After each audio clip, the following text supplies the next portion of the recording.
This is how fast things are changing. This is the information age. If you're operating by old ideas, you're obsolete. You begin the game by, identifying your dream. I think that's really where it all starts.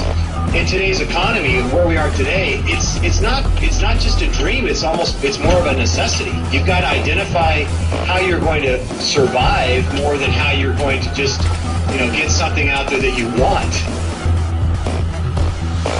Here I am in New York City, financial capital of the world, surrounded by millions of people, most of whom will spend their entire lives working hard for money, but will have very little to show for it at the end of their lives. How many people are pissed off? I hate being told what to do. You have to fail fast. No one can steal my dream.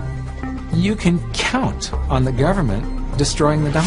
All currencies have eventually gone to zero. You cannot save your way to retirement. If it's too complex for us, what do we have to do with our money? We have to give it to them. It was pure hopelessness. It was just 100% survival. Somebody's buying it. The public isn't buying it yet, but somebody is. How bad do you want it? That's the question. It's time to acquire. An unfair advantage. What is an unfair advantage? What you're about to learn may just change your life.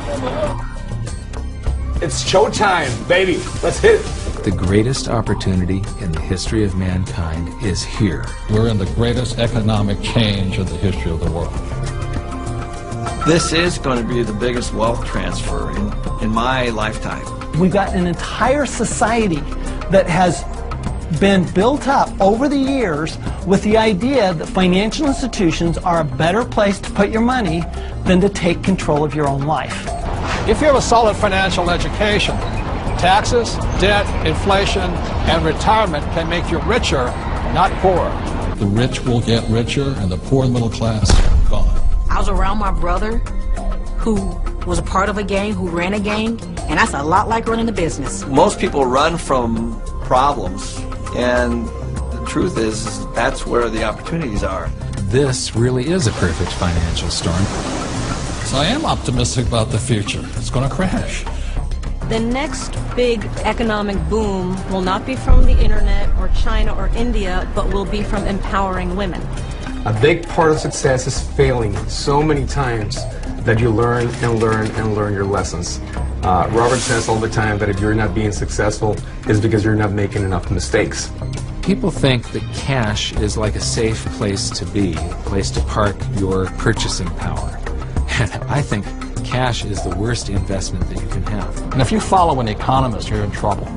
Okay, you want to have barely enough income to survive if you're lucky. Go do 401ks, go do mutual funds, be my guest. This is the best time to talk about this because people have had a shift of context with this economy.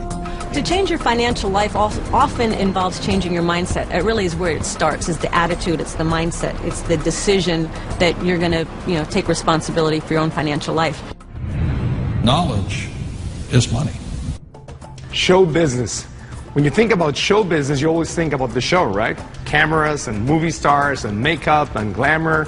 But you never think about the business side of it because we don't have financial education.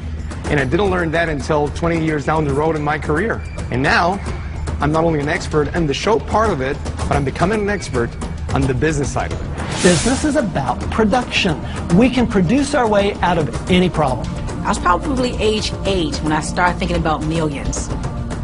The very, very first step is you've got to select your dream, because taking control of your financial life starts with a dream. There's got to be a bigger purpose than just making money. If you don't have something that is bigger than you, a dream, a huge dream, you're going to quit. Your friends and who you hang out with, whether you're a child or whether you're an adult, will dictate your destiny and your future. And so you have to be picky and choose your surroundings very carefully. It's creativity. It's brainstorming. It's being around like-minded people. People have so many emotions attached to money. And it might be because of how their parents thought about money, or an experience they had around money that, they think it's evil, or they think rich people are bad people, and all of this stuff. But if you just break it down, money is just a tool to be used in this world. Everybody today uses money, like it or not. The absolutely fastest way to put money in your pocket is to reduce your taxes. Gold and silver have been the safe haven asset for every second of the last 5,000 years. My real estate that we own, you know, through depreciation wipes out most of our taxable income. You know, it just makes so much sense to me, you know, and it's so much easier. I went to war to fight for capitalism. I fought for the freedom for a person like me who had nothing to work hard, to use my brains, and to build a better life for myself and many other people. The problem isn't capitalism. The problem is laziness. People who expect something for nothing. The problem is greed. People who take more than they give. And the problem is ignorance, an education system that thinks that money is the root of all evil. It's ignorance, it's financial ignorance that has caused so much of this problem, not capitalism. It's not just a dream, it's more of a necessity. You've got to identify how you're going to survive